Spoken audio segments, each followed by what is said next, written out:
قەت لە خۆتت پرسیوە بۆچی یاری تۆپی پێ 11 یاریزانە؟ هەرگیز بیرە لەوە کردوتەوە 11 یاریزان لە چی هاتووە؟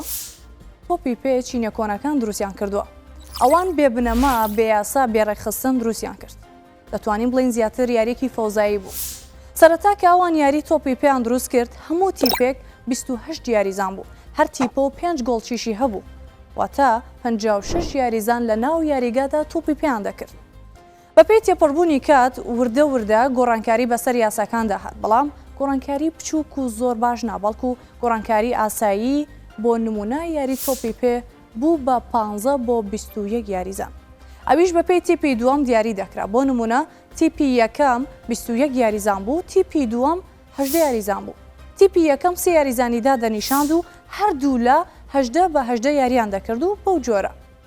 ئەمە بەردەوام بوو تا ساڵی 1870 کە گۆڕانکاریەکانی ڕیشەیی لە تۆپی پێداکرا و زۆر بەباشی ڕێکخرا.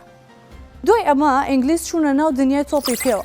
گۆڕانکاری لە تۆپی پێدا کرد لە قۆناغی عەشوایی بۆ قۆناغی ڕێکخرا و یاسا بۆ دانراو. یەکەم یاساش کە دایان نا گۆڕانکاری بوو لە یاریزانانی تۆپی پێ.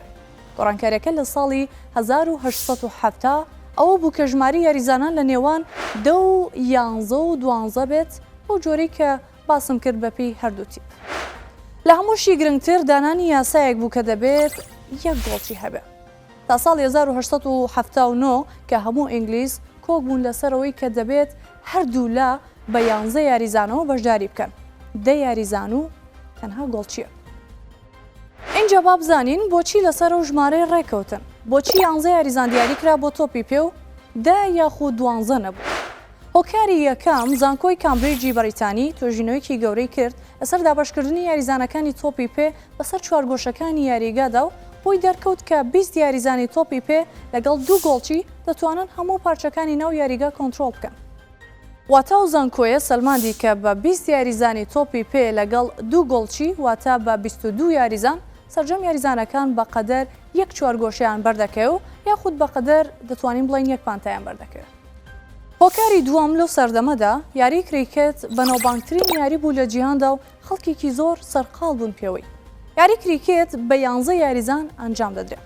ئینگلیزەکانیش بۆ ئەوەی تۆپی پێ لە کریکێت بچێ و ناوبانگێ و بدزێت، بڕیاریاندا ژماری یاریزانانی هەر یانەیەک یان هەر هەڵبژاردەیەک یاخود دەتوانین بڵین هەر تیپێک 11 یاریزان بێ کە هەمان ژمارەی یاریزانی یاری کریکێت.